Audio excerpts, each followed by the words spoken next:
রূপাই রূপাই যার কাছ থেকে টাকাটা নিয়েছিলাম সে আমার পেছনে পড়ে গেছে। রূপাই চিটে চোখের মতো আমার পেছনে লেগে আছে।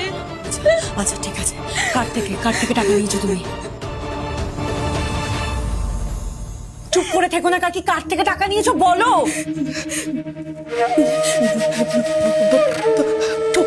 পঞ্চু পঞ্চু বাবু।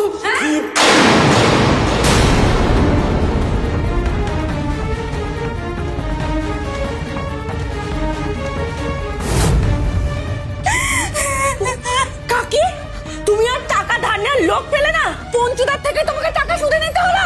হ্যাঁ রে ছোট, তোর কি মাথাটা একদম খারাপ হয়ে গেছে? বোধ বুদ্ধি সমস্ত জলাঞ্জলি দিয়েছিস আর লোক পেলি না তুই? পঞ্চু বাবু আস্তে আস্তে থাকবো। এই মহিলা আমাদের জীবনটা ছাড়খাড় করে দেবে। এই 2.5 লাখ টাকা আমরা শোধ দেবো কি করে বলতো? আমাদের সবাইকে বাজারে বিক্রি করলেও তো 2.5 লাখ টাকা উঠবে না। শোনো কাকি, তুমি ভালো মতনই জানো পঞ্চুদার মতন লোককে আমি ঘেন্না করি। এই বাড়ির চৌকাঠ পর্যন্ত মারাতে দিই না, তার থেকে তুমি এতগুলো টাকা সুদে নিয়ে নিলে। হ্যাঁ, কি করে শোধ দেবে ভেবেছো একবারও? শোধ না দিতে পারলে পঞ্চুদা তোমার কি হাল করবে একবার ভাবো।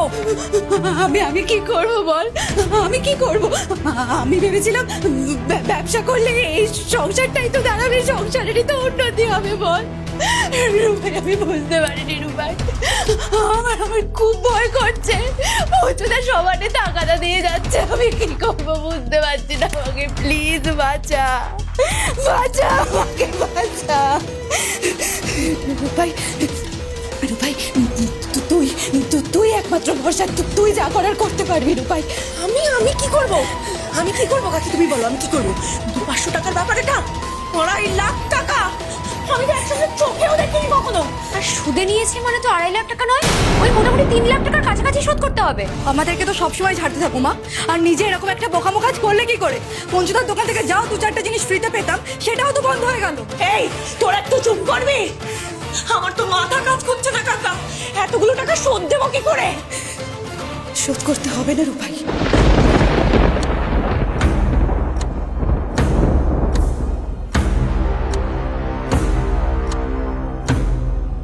মানে শোধ করতে হবে না রূপাই। তুই পঞ্চবাবুকে বিয়েটা করে ফেল।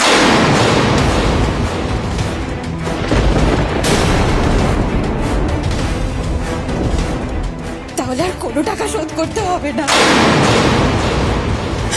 2.5 লক্ষ কেন? 2.5 টাকা আর শোধ দিতে হবে না। কাকি শাশুড়ির কাছ থেকে কেউ টাকা ফেরত চাই বল? ভাই কালকে তাহলে বিয়ের পাকা কথাটা বলি।